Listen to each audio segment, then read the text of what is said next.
Hoje a gente vai falar de uma coisa muito maravilhosa, que é a afasia, e a gente nem gosta, né, dessa parte da neuro. Hoje falei um monte de coisa lá nos stories, falei da minha revolta com relação à dificuldade que os afásicos e os disártricos têm de se comunicarem em estabelecimentos comerciais. Inclusive, algumas pessoas me mandaram falando: ai, realmente, eu já atendi pessoas com dificuldade de falar, não sabia o que fazer, ou alguns pacientes que não saem de casa com medo do que as pessoas vão achar da fala deles. Muitos disártricos me relatam que eles deixam de conversar porque a sensação do outro é de que há um declínio cognitivo associado devido à lentidão, né, devido à velocidade reduzida de fala ou alguma ininteligibilidade, alguma troca fonêmica. Então, por conta disso, os nossos pacientes passam a serem menos sociáveis e isso prejudica o planejamento terapêutico, porque a nossa reabilitação consiste em o paciente voltar a se comunicar o mais breve possível e durante o processo ele poder fazer isso também, não é? Então, é claro que eu sempre oriento meus alunos a terem uma externa, a falar, a sentarem com os pacientes e falarem ao telefone com desconhecidos, né? Ligarem em lugares, estabelecimentos para pedir algumas informações, só para poder treinar aquela angústia que é falar de surpresa, né? Porque o planejamento motor da fala, ele envolve memória operacional, ele envolve uma memória de sequência temporal, porém é tudo ao vivo, né? Cada palavra é planejada antes no córtex pré-frontal e é ao vivo, quando alguém te faz uma pergunta, você tem que responder ali. Então, esse planejamento é feito a cada milissegundo antes de cada palavra produzida. Então, se o paciente não tem um treino na terapia voltado à surpresa, né? Um treino na terapia voltado a esse momento que ele pode ser perguntado sobre qualquer assunto que não é de costume, porque uma coisa é treinar com os cuidadores, né? E isso também é uma orientação fonoaudiológica. É treinar com o irmão, com o marido, com a filha. Uma coisa é você fazer esse tipo de treino, e a outra coisa é você fazer como eu fiz hoje com uma paciente disártrica minha, que é ligar em salões de beleza da região para perguntar quanto custa a escova, quanto que custa para fazer a mão, ligar em buffet infantil para perguntar quantas horas dura a festa, se tem festa aos domingos, qual o preço, como é o orçamento. É difícil você conversar com pessoas desconhecidas de assuntos novos, né? Então, eu quero começar essa live dizendo para vocês que é uma obrigação do fonoaudiólogo e que eu vou ficar muito grata e feliz se vocês puderem usar as redes sociais de vocês para fazerem os afásicos irem para as ruas, para fazerem os afásicos irem sim ao supermercado, irem sim tirar CNH, irem aos estabelecimentos públicos e privados, pedir o que eles precisam pedir na farmácia, sem o uso de um apoio por falta de coragem de falar com outra pessoa. É claro que a gente tem um tempo para mandar o afásico ir para as ruas, né? Tem uma fase da reabilitação em que não é possível mesmo nenhum contato por meio da fala, e aí a gente vai deixar esse paciente mais funcional possível, e muitas vezes essa funcionalidade está dentro de casa ainda, né? Que é para pedir coberta, pedir para tomar banho, escolher um alimento.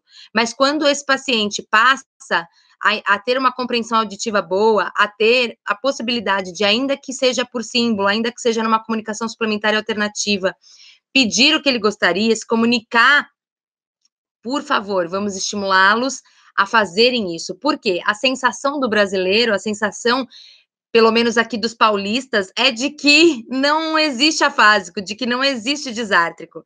E por muito tempo eu trabalhei no Ser em Cena, que é o Teatro dos Afásicos, com a Papaterra, e a gente percebia o quanto existia dificuldade de comunicação básica lá dentro do teatro, e que lá parecia ser o único lugar em que o afásico tinha espaço, sabe? Ah, você quer conversar? Então vai para o teatro dos afásicos. E aí, se o paciente não gosta de teatro, se ele não gosta de aparecer, ele não tinha outra ocasião para encontrar outros afásicos, para falar sobre a dificuldade dele. E a gente não pode ficar fingindo que a afasia não existe, a gente não pode ficar fingindo que a disartria passa desapercebida. Então, essa é a primeira grandíssima dificuldade do paciente com alteração comunicativa, e somos nós os responsáveis por essa dificuldade, entendem? Não sei se todos concordam, mas eu vejo que o profissional da saúde, ele tem muitas responsabilidades com relação à qualidade de vida dos pacientes. A OMS já escreveu, e já faz muitos anos, aliás, mais de 20 anos, em que saúde não significa ausência de doença, e saúde é, sim, a possibilidade de você ter qualidade de vida todos os dias da sua vida. Então, ainda que você esteja numa fase terminal, a gente tem a turma aí do cuidados paliativos maravilhosos, ainda que você tenha uma alteração física importante, uma alteração cognitiva importante, a qualidade de vida diária é papel do profissional da saúde, é papel do Sistema Único de Saúde no Brasil e no mundo. Então, a gente negligenciar isso, né, deixar, é como o cadeirante, hoje eu tive que explicar isso para minha paciente disártrica que estava com essa questão de dificuldade, medo de se comunicar, e eu falei para ela, por muitos anos, só hoje aqui em São Paulo, na Marginal, eles colocaram lá uma plaquinha de que houve 850 acidentes de carro nesta semana. Então, vocês podem imaginar destes quantos são traumatismo crânioencefálico. Se tiver gente aqui de hospital, vocês sabem como que é dezembro e janeiro no hospital. A gente atende muito acidente vascular, muito trauma. E esses pacientes saem, sim, tetras, e com cadeira, e às vezes com uma dificuldade motora importantíssima. E onde eles estão? Onde estão esses pacientes? Eles não estão agora no shopping fazendo compra, eles não estão nas lanchonetes, os cadeirantes não estão muito presentes, em sua maioria. Então, é complicado você achar que todos os pacientes que passam por problemas neurológicos estão nas ruas, eles estão escondidos por uma questão social, e isso é nossa responsabilidade. Eu tenho um amigo que tem um bar, ele acabou de me perguntar qual é a melhor forma de lidar com os pacientes com alteração de fala no seu negócio. Se você tem um negócio, se você atende público, é muito importante que você tenha o que a gente chama de inclusão social, né? Então, pode aparecer, esses dias a gente estava num bar maravilhoso e tinha um autista lá dançando, pulando, andando em volta de todas as mesas, ele estava curtindo muito o show, que era um show que meu marido estava produzindo lá, e esse paciente, ele nem sempre foi acolhido, então o pessoal da equipe de som ficou com medo dele mexer na mesa, o garçom não entendeu muito, então é uma região que é uma situação que o estabelecimento precisa conhecer um pouco das dificuldades sociais, né, então nós vamos entrar aqui, vão ter diversidades, vai entrar um autista, e se ele sair lá fora eu vou precisar comunicar aos pais, eu vou ter que deixar, quando ele chegar, um espaço maior para que ele possa transitar, vai entrar um paciente afásico, disártrico,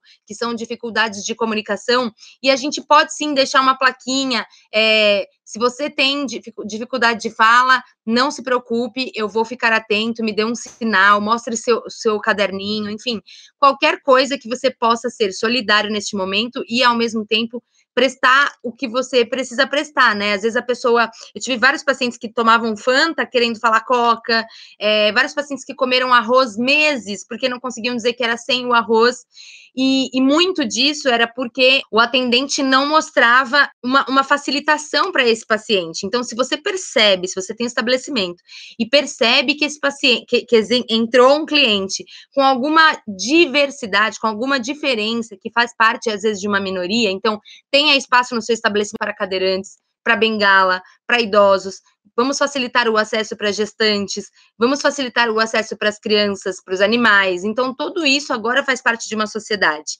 E quando houver uma dificuldade de fala, é você falar curto, então a dica é sempre essa, né? Olhar sempre para o paciente e falar apenas uma palavra, então, ao invés de você falar, você quer ver o cardápio, você vai querer almoçar, você já fala exatamente o que a pessoa quer buscar. Hoje, um amigo, acho que está online aí, ele falou, comecei a mostrar o que tinha no freezer, porque eu percebi que a pessoa estava pedindo água, mas ela estava querendo beber outra coisa. Olha que sensibilidade maravilhosa. Porque é isso que muito profissional que tem bar, que tem restaurante, não consegue pensar. O cara tá com dificuldade, depois eu volto, ou corta, ou fala que nem te chama outro. Não, você tá vendo que existe uma dificuldade? Abre o freezer, mostra as bebidas, né? A gente sabe que é muito mais fácil a compreensão do objeto concreto, a compreensão das fotos e figuras, do que, por exemplo, a compreensão auditiva. Em vez de eu ficar falando, oferecendo opções, eu posso mostrar, eu posso levar na mesa o que tem, o que não tem, e os deficientes auditivos também. Todas essas pessoas merecem ser atendidas, e eu tenho certeza que muitos deles estão em casa porque acham que vão cruzar um garçom que não vai entender, que vão achar um balconista na farmácia que não vai respeitar. E então, se você tem um negócio, a ideia é que você seja o mais includente, né? Uma pessoa que inclua a maior parte, a maior diversidade de pessoas possível no seu estabelecimento, para que todos os lugares sejam para todos. Eu moro aqui num bairro nobre de São Paulo, e eu fico muito chocada, porque vários lugares que eu frequento aqui, que eu vou, por exemplo, sei lá, comprar um pão e tal, é um bairro nobre, muito próximo a uma comunidade enorme, uma favela muito grande. E nesses lugares a gente não encontra a galera que mora aqui do lado na favela.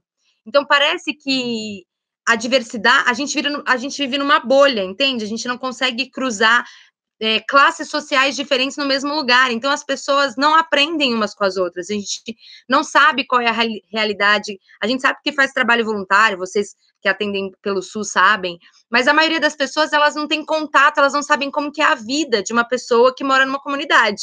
Então vai sempre num restaurante que nunca um cara da comunidade vai poder entrar. Sabe essa coisa? Aqui a gente tem um McDonald's, né?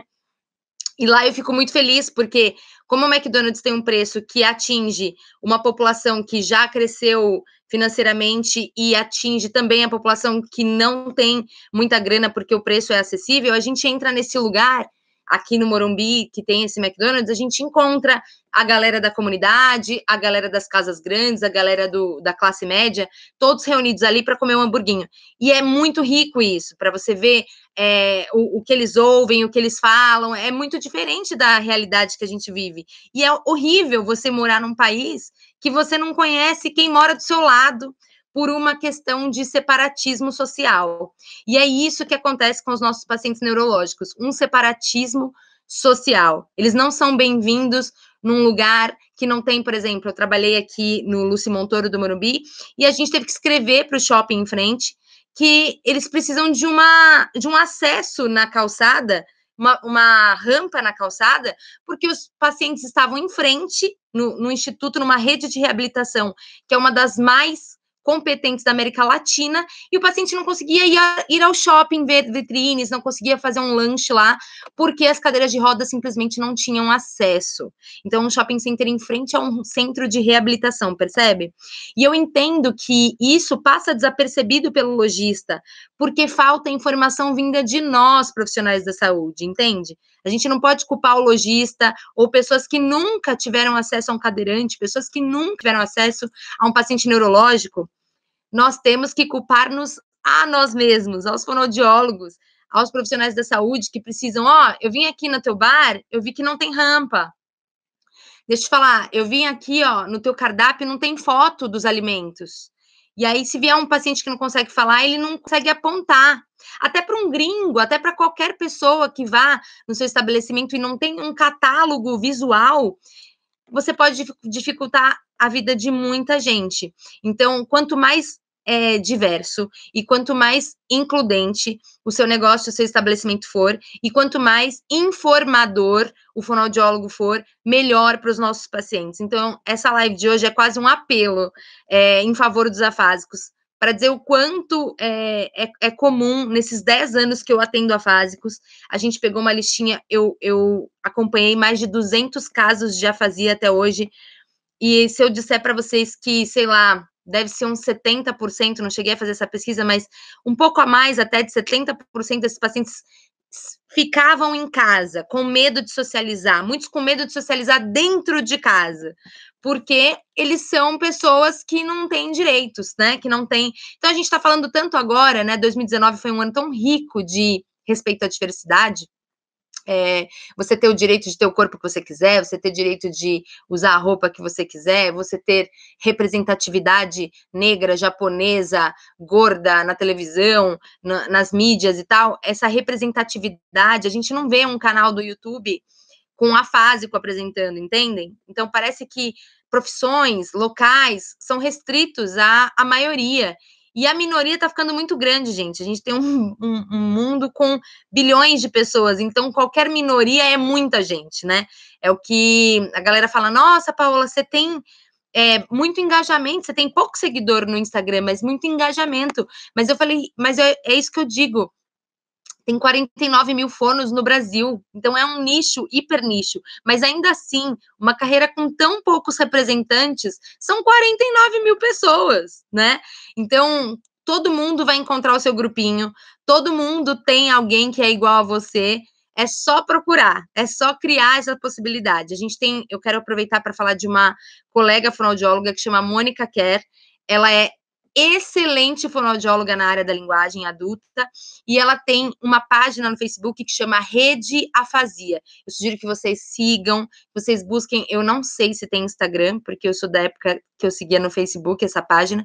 É uma página rica que defende os direitos do afásico, e como profissionais da saúde, e agora vocês que estão engajando aqui no meu canal, né, que estão gostando da área da neuro, eu peço que vocês tenham essa atenção também, sempre que puderem, postem mesmo, falem. Eu tenho visto muitos dos meus alunos aí com páginas muito interessantes no Instagram, tô ficando muito feliz. Eu quero mesmo que as pessoas falam para mim assim, estão te imitando. Gente, isso daqui não é programa de calouro, isso daqui é promoção da saúde. Então, quanto mais pessoas fazendo o que eu faço na internet, melhor para a gente, melhor para a visibilidade do fonoaudiólogo, melhor para a saúde do paciente, que é o que a gente estudou anos para lutar pela saúde dos nossos pacientes. Então, que façam sim, que promovam a promoção da saúde, sim. A Simone pergunta assim, e quando o prejuízo da linguagem é muito grande, né? Tem pacientes que estão também cognitivamente muito alterados. É claro que esses pacientes, eles têm um cuidador. E essa informação tem que chegar ao cuidador. O cuidador tem sim que levar esse paciente para jantar. O cuidador tem sim que levar esse paciente para ir lá ver as águas, o tal, e pedir por esses acessos. Pedir para o rampa para o paciente hemiparético, pedir por área de descanso, pedir por espaço entre as cadeiras, pedir por um atendimento humanizado de todas as áreas. O atendimento humanizado não é só no parto, não, gente. O atendimento humanizado não é só na disfagia, não. O atendimento humanizado é na vida. Cada vez que você vai atender um cliente, seja no telemarketing, seja num bar, seja numa padaria, cada paciente é uma história nova. A cada conversa, você nasce de novo e se entrega de novo para aquela conversa, para oferecer empatia, para oferecer o que o paciente, o que a pessoa veio buscar, independente de onde ela vá. Então, esse é um apelo para começar a nossa live, tá bom? Vocês passam por isso? Não? Vocês veem pacientes tendo dificuldade de se exporem na linguagem por conta de falta de informação do interlocutor? Digam aí para mim.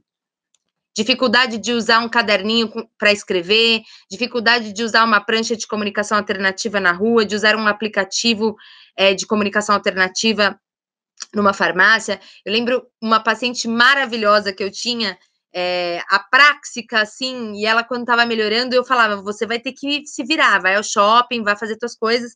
E ela disse que entrava na farmácia e falava assim, tudo bem, bem devagarzinho, porque ela tinha muito ensaio articulatório, ela tinha muita imprecisão também do ponto de vista do planejamento motor, então ela ficava planejando o movimento articulatório do fonema inicial da palavra há muito tempo, então isso deixava a velocidade de fala dela bem reduzida, mas ela falava bem nessa velocidade lenta, assim, quando ela chegava na farmácia. Eu vou gastar. Então, calma. Falava pro balconista, eu vou gastar dinheiro, então você pode ter paciência comigo? Você pode esperar tudo que eu tenho para falar, esperar eu demorar e tal. E foi assim, ensinando, né, as pessoas do bairro dela, os comerciantes, de que existe sim afásico, apráxico, disártrico, é que ela conseguiu a recuperação dela 100%. Hoje ela tem 0 apraxia e a velocidade de fala normalzinha, bonitinha, porque ela foi destemida, encorajada também, né, pelos profissionais da saúde que atenderam e pela sociedade em volta que ela treinou o farmacêutico, ela treinou o padeiro, ela treinou o disque refeição lá que ela pedia almoço, para que eles tivessem calma, porque ela estava em progresso, e cada vez que ela ligava, ela estava com a velocidade de fala maior, ou menor. A Andrea falou uma coisa muito importante, que também é um tema que eu vou falar aqui hoje. Muitos pacientes correm com depressão por conta disso. Gente, quem nunca, fala aí pra mim, quem nunca atendeu um afásico que desistiu de fazer fono? Se tiver alguém aí que nunca, me fala. Os pacientes de vocês desistiram de fazer fono? Sim.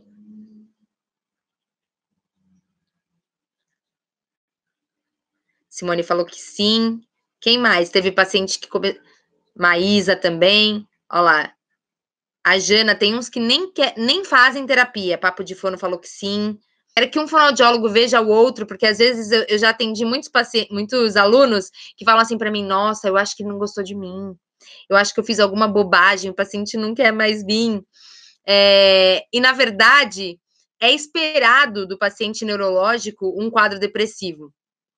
É esperado do paciente neurológico uma queda na produção de neurotransmissores, né? Então, normalmente o clínico, a clínica neurológica sai com o paciente já pensando numa possibilidade de um uso psicotrópico de curto prazo, para que ele comece a estimular essa produção de novo de química neurológica, né? As químicas da felicidade, a serotonina e tal. Isso é esperado. Então, é difícil um paciente sair de uma cirurgia neurológica com muitos acometimentos e tal, sem nenhuma droguinha para felicidade. É bem difícil, a não ser que ele tenha um apoio psicológico importante, que também é uma coisa que o fonoaudiólogo precisa sugerir. Mas em se tratando de alterações cognitivo-linguísticas, é difícil o paciente fazer terapia, né? Então, ele é esperado já que ele vai ter depressão. Agora, uma coisa é você ter uma chance alta de deprimir e ainda encontrar situações como essa, de você, como aconteceu hoje com a minha paciente, das pessoas desligarem o telefone na cara, né, de tratarem mal, de acharem que a pessoa cognitivamente é alterada, porque a fala tá devagar, achar que a pessoa, né, que o linguajar popular diz que a pessoa tem um retardo mental, né? Então, é muito difícil, principalmente numa sociedade como a nossa, onde o olhar do outro importa mais para as pessoas do que o próprio olhar delas sobre elas mesmas, manter o humor numa situação dessa é quase que impossível, né? Um paciente com coreia de Huntington funciona como um afásico? Não, Deusi. A coreia é uma alteração neuromuscular, né? É aquela que tem aquele movimentos involuntários muito grandes, o paciente perde muita energia. Em geral, a disfagia é a primeira questão mais importante, mas muitos pacientes coreicos, eles vivem até a fase de demência, né? Assim como no Parkinson, 55% dos pacientes parkinsonianos podem ter demência, a coreia de Huntington também pode apresentar um declínio cognitivo importante. E aí, a dificuldade é muito maior, né? A gente vai precisar, por exemplo, se for um restaurante, ela vai ter que ter utensílios plásticos, levar os próprios utensílios, sentar numa cadeira longe de muitas pessoas, porque eles têm movimentos involuntários bastante agitados, né? Bastante grandes. Então, todas essas questões sociais, o cuidador precisa chegar e falar para o garçom: ó, minha mãe, minha prima, meu tio tem coreia, então eu vou precisar que a gente deixe um espacinho aqui para ele e tal, e eu vou ofertar a comida do restaurante nos meus utensílios, com posicionador, às vezes a gente usa um colar cervical, são várias questões neuromusculares envolvidas na deglutição do paciente com coreia. Mas não, ele não funciona como um afásico, ele é mais grave e ele pode sim estar cognitivamente prejudicado, tá bom? A Jana fala que atualmente existe uma falta de reciprocidade, porque as pessoas estão com muita pressa, elas estão muito automatizadas. Essa é uma outra coisa que eu tenho falado nas minhas palestras do Profissional do Futuro. Eu acho muito legal que os robôs estejam buscando nos alcançar, né, e até passar de nós no quesito inteligência e informação através dos algoritmos. É muito bom isso nos ajuda muito no dia a dia, né? Hoje a gente tem o GPS, nós temos as previsões automáticas do tempo, nós temos os monitoramentos de saúde através de robôs, nós temos até atendimentos através de robôs, e isso é ok, porém, o ser humano não pode se transformar num robô, né? A ideia é que o ser humano, ele sente, ele gere emoções, ele tem empatia. Então, tudo isso faz do ser humano ser humano. Se nós cruzarmos com muitos seres humanos que só reproduzem o que todo mundo faz, que comem onde todo mundo come, que acham o que todo mundo acha, que veste o que todo mundo veste, que se preocupa com o que as pessoas querem, isso é robótica, gente. Fazer o que o outro quer, não fazer o que você quer para você, não sentir empatia, não ter reciprocidade, não parar para ter uma conversa onde as sensações, as emoções prevalecem, você está se transformando num robô. E eu posso dizer que, para todo ser humano que tem se transformado em robô ultimamente, que senta na mesa do bar com os amigos e fica no celular e tal, essa robotização do ser humano, essas pessoas robotizadas vão perder muito mercado de trabalho, porque para competir com um robô agora, sendo como ele, meu amor, você vai perder sempre, porque é muito mais fácil gerir um aplicativo do que o nosso cérebro. Dizem que em 10 anos, um computador vai ter inteligência que representa a inteligência de uma humanidade inteira. Então, não dá para a gente competir em inteligência com um computador mais. Porém, o robô nunca vai ter a reciprocidade, a criatividade voltada para a empatia, a necessidade de observar o quão é importante, o quanto é humano você ser grato e poder ajudar o outro e prestar atenção no sentimento que o outro traz na fase pragmática da linguagem, porque comunicação explícita, assim, do tipo, seu limite do banco você quer maior, você quer deixar o seu cartão de crédito sem limite, ok, então clique aqui, essas coisas, qualquer computador vai fazer. Agora, como que você se sente com relação à sua dificuldade financeira, aí é só ser humano, entendem? Como empoderar esse paciente afásico a se inserir na sociedade que infelizmente não está apta a recebê-lo? Excelente questão, Jonathan. É uma briga, é uma luta diária do terapeuta. Primeiro, você precisa empoderar a sociedade sempre, fazer coisas como essa que eu estou fazendo hoje, posts, conversa no Natal, conversa na casa da avó, conversa no bar, sobre a necessidade afásica. Mas em relação ao paciente, é aquele treino que eu chamo de enfodere-se, sabe? É aquele treino que até nós mesmos, que somos os profissionais, não temos em sua maioria, que é: não importa o que o outro vá achar, não importa a forma com que vão me tratar, porque o errado está naquele que não se informa para atender pessoas diferentes, naquele que não liga para a diversidade. Essas pessoas estão erradas. Não você que teve uma lesão neurológica e só está querendo comprar um shampoo, entende? Então, eu acho que o empoderamento do paciente afásico, disártrico, apráxico, é mostrar para ele que quanto mais ele não se preocupar com o que os outros estão achando da patologia, mais à frente ele anda. E que cada vez que ele se esforça para fazer o interlocutor entendê-lo, ele está dando um passo a mais na terapia, né? Então, hoje, por exemplo, essa minha paciente, ela tinha uma velocidade de fala bastante reduzida e ela quis dizer assim: boa tarde, eu gostaria de saber quanto custa para fazer uma escova. E aí, nesse tempo todo, a gente perdia a atenção do interlocutor. E aí ela percebeu que na outra ligação ela disse apenas assim: alô, o preço da escova. E aí ela foi mais compreendida. Ou seja, o próprio paciente ele vai botando mecanismos de ser mais inteligível e melhorar a experiência do interlocutor. Então, enquanto o paciente tem essa missão, e isso é a terapia dele, nós vamos contar que os profissionais também têm a missão de entenderem melhor e buscarem essa empatia nestas situações.